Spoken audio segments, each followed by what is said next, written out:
এর মধ্যে যদি সুসম্পর্ক না থাকে তাহলে স্বাভাবিকভাবেই সেই দেশের মানুষের কল্যাণ করা অত্যন্ত কঠিন।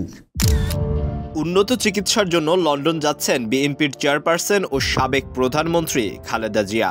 কাতারের আমিরের পাঠানো বিশেষ এয়ার অ্যাম্বুলেন্সে লন্ডনের হিথ্রো বিমানবন্দরে যাবেন তিনি।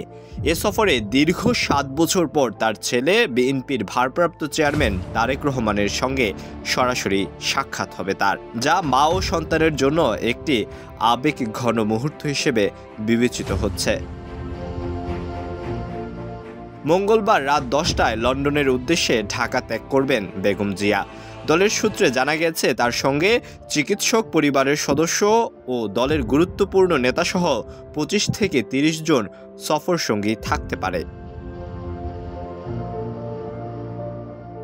লন্ডনে পৌঁছানোর পর খালেদা জিয়া কিছুক্ষণ তার ছেলের সঙ্গে সময় কাটাবেন। এরপর তিনি যুক্তরাষ্ট্রের জনস হপকিন্স হাসপাতালে উন্নত চিকিৎসা নেবেন। সেখানে তার লিভার সিরোসিস সহ নানা শারীরিক জটিলতার চিকিৎসা হবে। ধারণা করা হচ্ছে চিকিৎসা শেষে তিনি সৌদি আরবে পবিত্র ওমরা পালন করতে যাবেন।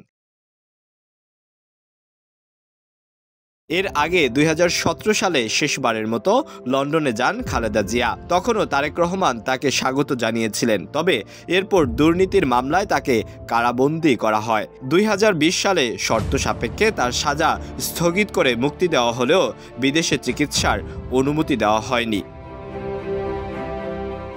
গণ আন্দোলনের মুখে আওয়ামী লীগের সরকারের পতনের পর এবার নির্বাহী আদেশে খালেদা জিয়া মুক্তি পান।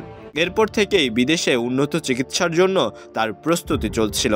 বর্তমানে ৭৯ বছর বয়সী এই নেত্রী হৃদরোগ, ফুসফুস, আর্থ্রাইটিস সহ নানা জটিলতায় ভুগছেন। এই সফর বিএনপির নেতাকর্মীদের কাছে নতুন আশা জাগিয়েছে। তারা আশা করছেন চিকিৎসা শেষে খালেদা জিয়া দ্রুত সুস্থ হয়ে দেশে ফিরে আসবেন এবং দলের নেতৃত্বে নতুন উদ্যম আনবেন। আলওয়ান খান, ঢাকা প্রকাশ।